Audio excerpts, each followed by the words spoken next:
Welcome to English Listening Practice. Today's episode, Fix Common English Mistakes Easily. This episode has 80 parts.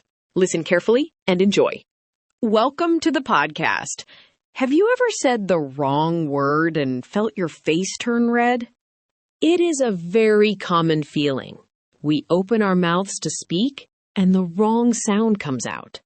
Maybe you feel shy or embarrassed when this happens. You might want to hide. But here is a surprising fact for you. Even native English speakers make grammar mistakes every day. Yes, people who grew up speaking English get things wrong.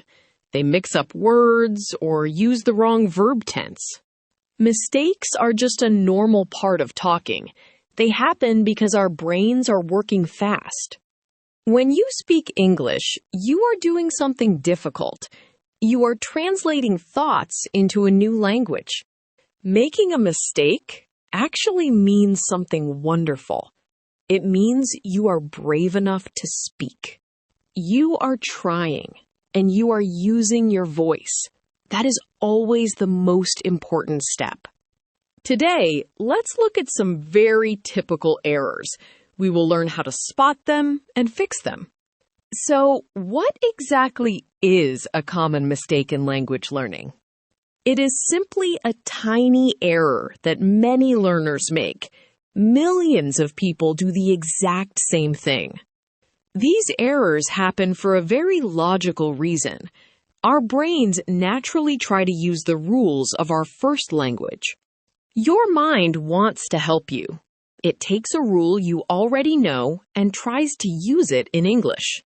But English has its own special rules. Sometimes those old rules do not fit the new words. Think of these errors as helpful clues. They show you exactly how English is different from your native language. When you find a mistake, you find a chance to learn. It is like solving a small puzzle. Fixing just a few of these small things is very powerful. It can make a huge difference in your speaking. You will suddenly sound much clearer. People will understand your ideas much faster. Let's start by looking at some words that do not translate perfectly. This is where many learners get stuck. A big challenge is translating word for word from your native language. This often leads to funny results. For example, let's talk about age. In many languages, you use the verb have to talk about age. You might say, I have 25 years. This makes perfect sense in your head. But in English, we use the verb to be for age. We say, I am 25 years old. We describe our age as a state of being, not something we own. Remembering this small difference is very helpful. Verbs can be quite tricky when we translate directly. Let's look at the verbs make and do. Many languages use just one word for both of these actions. English uses two different words for different situations.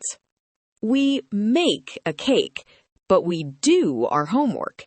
Choosing the right one takes a little practice. Then we have the verb take. This verb causes a lot of confusion with photos. You might hear someone say, I want to make a photo. This is a direct translation from many languages. In English, we always take a photo. We use the camera to capture the moment. We also take a shower, take a break, and take a test. English has its own unique verb combinations. You can't always guess the right verb by looking at your native language. You have to learn the English pair. A great way to learn is by reading and listening. You will start to notice which words naturally go together. Soon, saying take a photo will feel completely normal to you. It just becomes a habit. Now, let's talk about how words sound. English spelling often tricks learners into saying things wrong. We write words one way, but we speak them completely differently. This is very confusing for beginners. English has a lot of silent letters. These are letters we write on the page, but never say out loud. Think about the word listen. It has a letter T right in the middle. But we do not say the T. We just say listen. The T is completely silent. The same thing happens with the word no. We spell it with a K at the front. But the K makes no sound at all. We just say no, exactly like the opposite of yes. Paying attention to silent letters will make your pronunciation much better. You have to trust your ears, not your eyes. Another spelling trick is dropping syllables. A syllable is a beat or a sound part in a word. Sometimes an English word looks long on paper, but we speak it in a very short way. A perfect example is the word chocolate. It looks like it has 3 parts: chalk, o, late. But most English speakers only say 2 parts. We say chocolate. We completely drop the middle sound. We do the same thing with vegetable.